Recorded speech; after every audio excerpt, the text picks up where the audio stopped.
Hi guys, I am Shivam Gupta. Welcome to Mock Zone MBA preparation. So guys, today's video is going to be very important for those who are preparing for 17th and 22 December slot.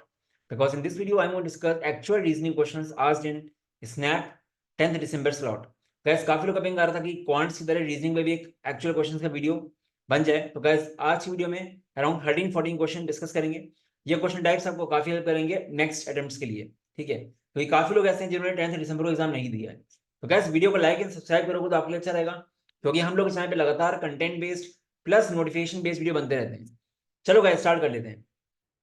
Guys, ये हम लोग के Telegram, WhatsApp and Facebook group links, इनको आप join करना, comment section में दे दूंगा. Plus snap का टेलीग्राम ग्रुप जरूर ज्वाइन करना. 6700 प्लस मेंबर्स हैं यहाँ पे, आपको काफी फायदा होगा. गाइस, क्वेश्चन देखते हैं. Find the next number in the series 1 3 7 13 21 31. हमको एक्स निकालना है. तो गाइस, पहली चीज क्या करो, गैप देखो. 2 का गैप, 4 का गैप, ये आपका आ गया 6 का गैप, 8 का गैप, 10 का गैप. तो गैस, ये ऐसा गैप्स आ रहे हैं. तो नेक्स्ट गैप क्या होगा, 12 का. तो 31 के बाद 12 ऐड करोगे तो आपको नेक्स्ट नंबर मिलेगा. ठीक है, तो नेक्स्ट नंबर क्या हो जाएगा, 43 इज द आंसर. काफी लोगों को सरप्राइजिंग लगा होगा, इतना इजी क्वेश्चन आ गया, बट आ सकते हैं इस टाइम पे, ऐसा नहीं है. ठीक है, तो इजी क्वेश्चन था ये, कुछ करना नहीं था इसमें. कभी भी नंबर सीरीज का क्वेश्चन आएगा, पहला काम गैप से ही स्टार्ट करो. ठीक है, definitely. Suresh bhai who is the father in law, FIL मतलब होता है father in law of wife of Mahesh bhai, has only one son. The only brother-in-law of Mahesh is Paresh, and Suresh is the Ramesh's grandfather. If Mahesh has no sister-in-law, who is Paresh to Ramesh? बस पहली बात क्या है, सुरेश भाई क्या है, सुरेश भाई father in law किसके हैं, वाइफ ऑफ महेश भाई. मतलब एक तरह से क्या हुआ, सुरेश के बेटे हुए, सन हुए महेश, इनकी वाइफ मान लो एक्स. ठीक है, और सुरेश से सिर्फ एक ही बेटा है, बोला गया हैज ओनली वन सन, तो ऐसा आएगा. ठीक है, the only brother in law of Mahesh is Paresh. Mahesh के ब्रदर इन लॉ कौन, महेश की वाइफ के ब्रदर. ठीक है, परेश है ये. ठीक है, and Suresh is Ramesh grandfather. Ramesh के ग्रैंडफादर है. अब रमेश के ग्रैंडफादर कैसे होंगे, मतलब महेश के. ठीक है, तो यहाँ पे आ गया आर. बस, if Mahesh has no sister in law, who is Paresh to Ramesh. तो गाइस, साफ साफ लिखा है, परेश एंड रमेश में क्या रिलेशन होगा, ये आपके मैटरनल अंकल होंगे इसके. ठीक है, Paresh will be the maternal uncle of R. ठीक है, क्योंकि रमेश जो हुए ये इनके बेटा बेटी हुए. ठीक है, क्योंकि यहाँ पे गए, एक बात समझना आप, मैं आपको एक क्लियरिटी बता रहा हूँ. ठीक है, कि कभी भी जेंडर के नेम पे मत जाना. इन जनरल यहाँ पे कुछ मैटर करेगा नहीं. यहाँ पे आर कुछ भी हो, प्लस हो माइनस हो, मैटर नहीं करेगा, बिकॉज इनका इनसे रिलेशन पूछा है, तो ये मैटरनल अंकल ही रहेंगे. बट जनरली क्या होता है, महेश, राम, श्याम कुछ भी हो, जब तक आपको नहीं बोला है कि बॉय या गर्ल है, आप जनरली नहीं मानते उसको. ठीक है, ये चीज मानना जरूरी है. इस केस में आंसर आपका मैटरनल अंकल आएगा.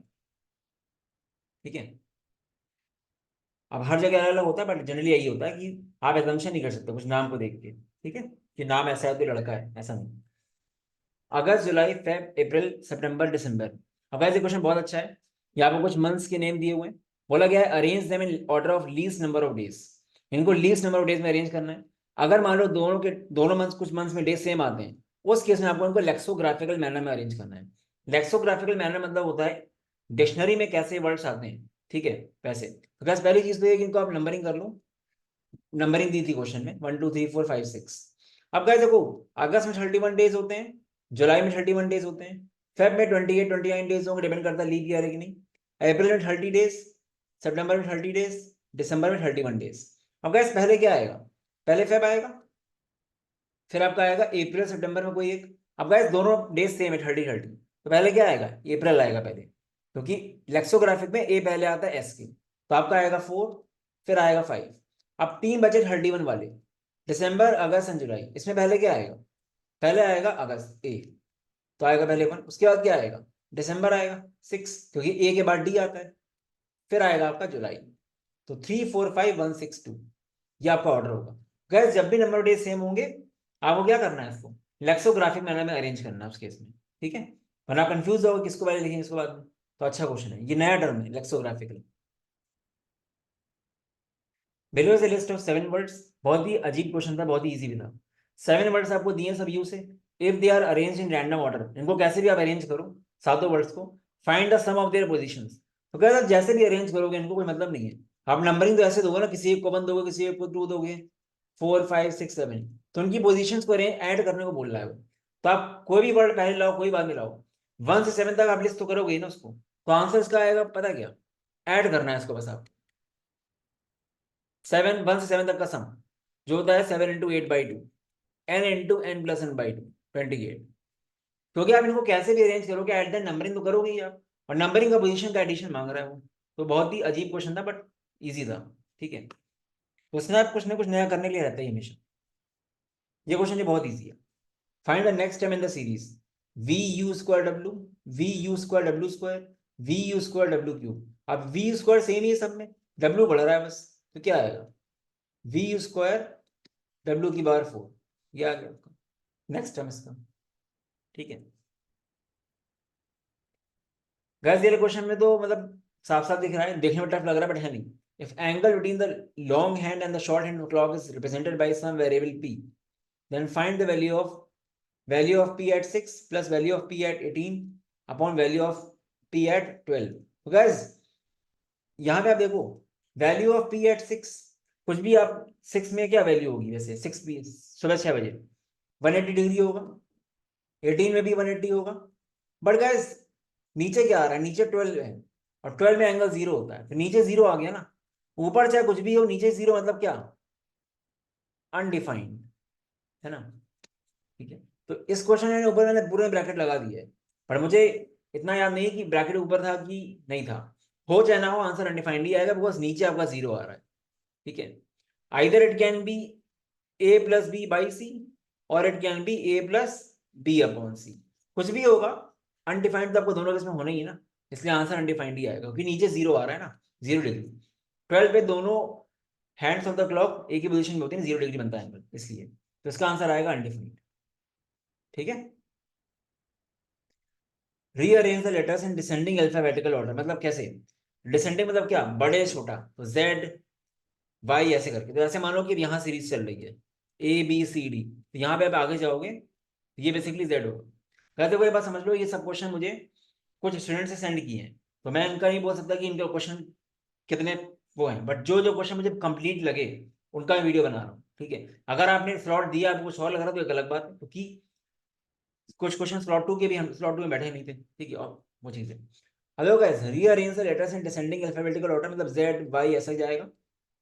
Remove every 7th letter from the right and every vowel, तो क्या 7th लेटर क्या होगा, राइट से मतलब क्या, A B C D, 7th letter क्या आएगा, 7th लेटर आपका होता है J7, जे आपका 7 होता है, फिर 14th लेटर क्या होता है MNO, एन, एन आपका जाएगा, ठीक है। फिर आपका होता है 21, STU, 21, हर 7 लेटर जाएगा।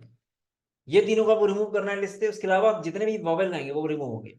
तो गाइस फिर से अगर आप, आपको पूछा क्या है, what will be the 7th letter from the right, तो राइट से लिखना शुरू करो, ए हटा दो वॉवेल है, क्या क्या आएगा, बी सी डी, ई नहीं आएगा, एफ आएगा, जी आएगा, एच आएगा, आई नहीं आएगा, आई नहीं आएगा क्योंकि आई वॉवेल है, और जे भी नहीं आएगा, आई और जे नहीं आया, आई जे के आया।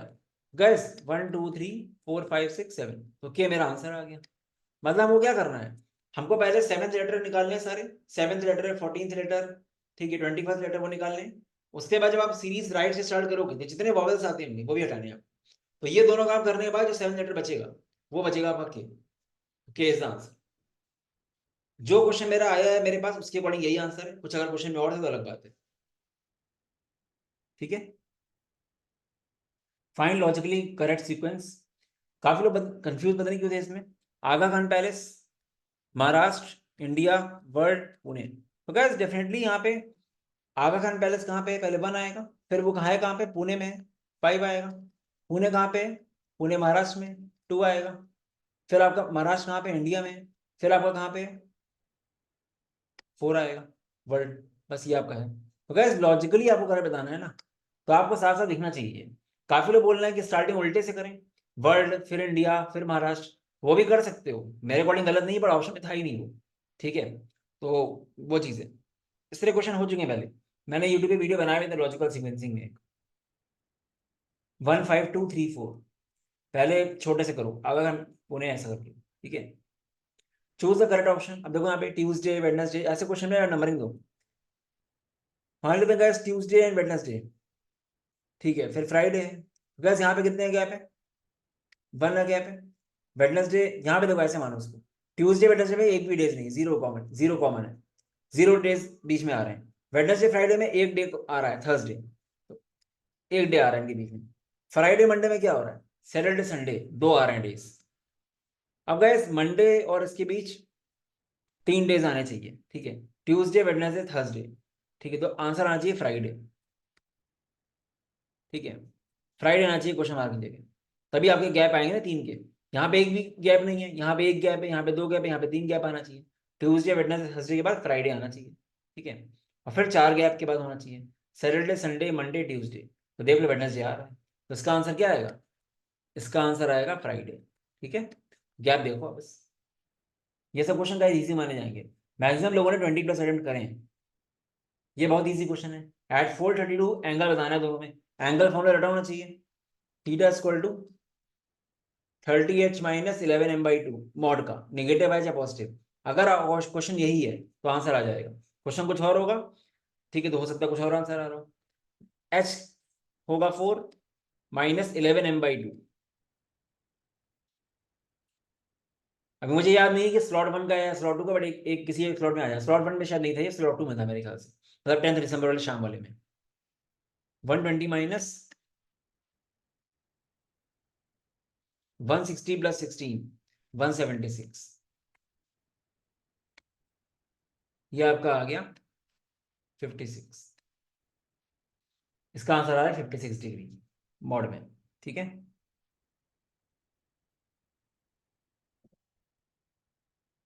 If any set n consists of 12 A's, 10 B's, 5 C's, 4 E's and 2 F, मतलब एक सेट है n, उसमें ऐसा हो रहा होगा, ए 12 बार है, बी 10 बार, ऐसा कुछ है। If a 6 letter words are formed in lexicographical manner, what will be the sixth word? Six word क्या होगा, ठीक है। 6 लेटर वर्ड निकालना है, तो पहले आप क्या करोगे, ए 12 है मेरे पास, तो ये आ गया। अब गैस क्या होगा, सेकंड वर्ड क्या होगा, बी होगा, फिर सी होगा, ए बी सी ई होगा। आपको एक डिक्शनरी के ऑर्डर में अरेंज करना है। पहले 6 ए ले लिए, फिर इसके बाद ये वाला चेंज करोगे बी, फिर ये सी, फिर ई, फिर ये आपका आएगा एफ, ठीक है। ये हो गया। अब गैस क्या होगा इसके बाद, हमारे पास ए बी सी ई एफ था, ठीक है। अब गैस ये कितने हो गए, 1 2 3 4 5। इसके बाद मेरा क्या आएगा, अब हम क्या कर सकते हैं, ए ए ए ए। अब ए 5 ए वाले सारे बन चुके हैं हम लोग के, 5 ए से बन चुके हैं सारे, ठीक है। तो हम लोग क्या करेंगे, अब बी लेंगे, फिर बी के बाद अब ए आ जाएगा यहाँ पे, ऐसा। तो ये ऐसा हो जाएगा। क्या आपने अभी तक इसको चेंज किए, लास्ट पोजीशन को आप सेकंड लास्ट चेंज कर दिया आपने। जब इसको आपने चेंज किया, बी किया, तो आगे यहाँ से क्या आएगा, फिर को पहला वाला ए, क्योंकि ये आपके पास बहुत सारे पड़े हुए हैं, ठीक है। तो आंसर आ गया ये 6 वाला। तो ये आंसर आ गया इसका, 4 ए कंटिन्यूसली, फिर बी, फिर ए, ये आपका आंसर है। ये एक्चुअल एग्जाम में इस तरह का सेम नहीं आया था, वो इजी आया था, हमने आपको टफ दिया थोड़ा, ठीक है। 3 + 2 = 7, 51 + डैश = 76। ये क्या है, 3 + 2 कैसे 7 आ रहा है, 2 स्क्वायर, एक तरह से 3 + 2 इज 7, 51 + x² इज 76। बट और चेक कर लेते हैं, 32 - 8 है, 32 - 8 स्क्वायर है -32, 12 + 3 = 21। डेफिनेटली यहाँ पे क्या होगा, 51 + x² = 76, x² आ गया 25, x आ गया 5, ठीक है। तो आंसर आ गया इसका 5, तो क्वेश्चन मार्क में आएगा 5। 2 3 6 8 10 ऐसा कुछ। गैप देखो, यहाँ पे अगर आप गैप देखोगे तो 1 का गैप, ये कितने का गैप, 3 का गैप, फिर 2 का गैप, फिर 2 का गैप, ऐसा कुछ हो रहा है, ठीक है। गैस को ऐसे मत देखो, उसको आप ऐसे देखो, 2 के बाद 6, 6 के बाद 10, ठीक है। तो ये वाली सीरीज ऑल्टरनेट सीरीज में 4 4 का गैप है। इस तरह 3 के बाद 8, 8 के बाद 13, ये 5 5 का गैप है, तो ऑल्टरनेट एपी सीरीज है। तो 2 के बाद 6, 6 के बाद 10, ठीक है, 10 के बाद 14। गैस 14 आंसर आना चाहिए आपका, 14 is the answer, alternate AP series. ठीक है। वैसे कोई ये क्वेश्चन में टाइपो लग रहा है मुझे, क्योंकि मुझे ये क्वेश्चन मैंने देखा नहीं था, मेरे ख्याल से स्लॉट 2 का क्वेश्चन है। यहाँ पे प्रॉब्लम क्या लग रही है मुझे, अगर यही क्वेश्चन है तो यहाँ पे 6 बॉयज है सेटिंग टुवर्ड्स सेंटर, बट यहाँ पे नेम अगर देखो आप तो रामी, ज्योति, सामी, ठीक है, फिर आपका जिनी, निनी, 5 नाम तो यही होगा, फिर गाई है, फिर ढिनी है, 7 नाम है। तो मुझे कुछ डाउटफुल लग रहा है इस क्वेश्चन में, बट इसका आंसर निनी था, ऐसा मैंने सुना। तो 6 बॉयज हैं बट 7 लोग हैं, तो आई डोंट थिंक कि कुछ कुछ ना कुछ डेटा मिसिंग है, मेरा गलत क्वेश्चन पहुंचा है, मुझे नहीं पता। अगर आपको सही क्वेश्चन पता चले बताना मुझे कमेंट सेक्शन में, ठीक है। कुछ ना कुछ मुझे लग रहा है मिसिंग है, बिकॉज नाम 7 दिए गए हैं और लोग 6 हैं, ठीक है, तो ये डाउटफुल लग रहा है मुझे। तो गैस ये कुछ क्वेश्चंस थे, ठीक है। बाकी गैस अब लग जाओ अच्छे से, 22 के लिए अभी भी टाइम है, 15, अभी आपके पास 6-7 दिन है। अब आपका 10 घंटे पर डे पढ़ सकते हो, ठीक है। तो आप you can check out the mini crash course. 17 वालों के लिए तो ज़्यादा यूजफुल नहीं, यूट्यूब से फॉलो करो, बट 22 वालों के लिए अभी भी हो सकता है, प्रोवाइडेड आप पर डे मिनिमम 10 घंटे पढ़ने को तैयार हो। लाइव क्लास की कोई रिकॉर्डिंग छोड़ो मत, ठीक है। तो आपके पास अराउंड 70 आवर्स अभी हैं, ठीक है। तो आप कर सकते हैं, बिकॉज मॉक्स भी इंक्लूडेड हैं। और गैस हम लोग ये मॉक्स बिल्कुल अपडेटेड पैटर्न पे हैं, ठीक है। कुछ कुछ मॉक्स में हमने चेंजेस ऑलरेडी कर दिए हैं, कुछ मॉक्स में हम करेंगे, बट बहुत ज़्यादा चेंजेस होने नहीं है, बिकॉज नया कुछ आया नहीं है, ठीक है। तो हम मॉक्स को देखो ईजी नहीं कर सकते ना, गड़बड़ हो जाएगा। तो ये मुझे ऐसा लगता है कि जब फर्स्ट स्लॉट ईजी आता है तो बाकी स्लॉट थोड़े से ऊपर होते हैं, ऐसा हमने सुना है। डरने वाली बात नहीं, बट ऐसा कई बार हो चुका है, ठीक है। अगर फर्स्ट ही स्लॉट टफ आए तो बात अलग है, ठीक है। बट अभी आप ये मानो कि सारे स्लॉट का लेवल सेम रहेगा, तो मॉक्स हम लोग के टोटली रेलिवेंट है, ठीक है। एक वर्स्ट केस में रहोगे तो सरप्राइज ही मिलेगा आपको। बाकी जितने भी न्यू टाइप्स हैं ये वीडियोस देखते रहो आप। तो गैस ये मिनी क्रैश कोर्स का चांस है, अब आज या कल के बाद फिर लेने का मतलब नहीं रहेगा। अगर आपको लगता है कोई चांस नहीं लेना है, अगर लेना तभी जब पढ़ पाओ, मिनिमम आप 10 घंटे पढ़ोगे तो आपके टोटली वर्थ इट रहेगा, क्योंकि आपको मॉक्स ही मिल रहे हैं ना, इसमें बात ये। आई नो टाइम कम है, बट स्टिल मैटर करता है कि आप पढ़ क्या रहे हो।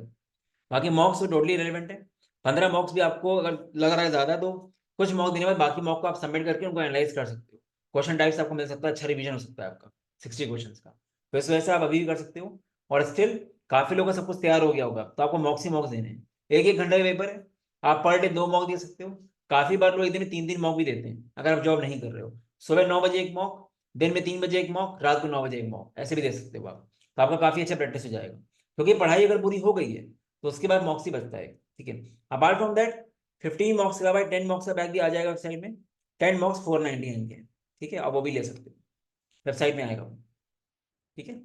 बाकी results and reviews, apart from that C MAT, C T, S R C C and C U T के कोर्सेज हम लोगों के लॉन्च हो चुके हैं ऑलरेडी। 27 नवंबर को बैच स्टार्ट हुआ था, अभी ज़्यादा कुछ नहीं हुआ है, ठीक है। आप कर सकते हो। बाकी काफ़ी अच्छे रिजल्ट्स एंड रिव्यूज हैं, यू कैन चेक।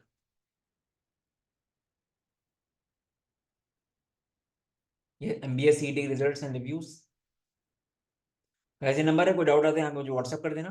बाकी मॉकजोन.in/snap में जा सकते हो for courses and mocks. All the best, bye bye.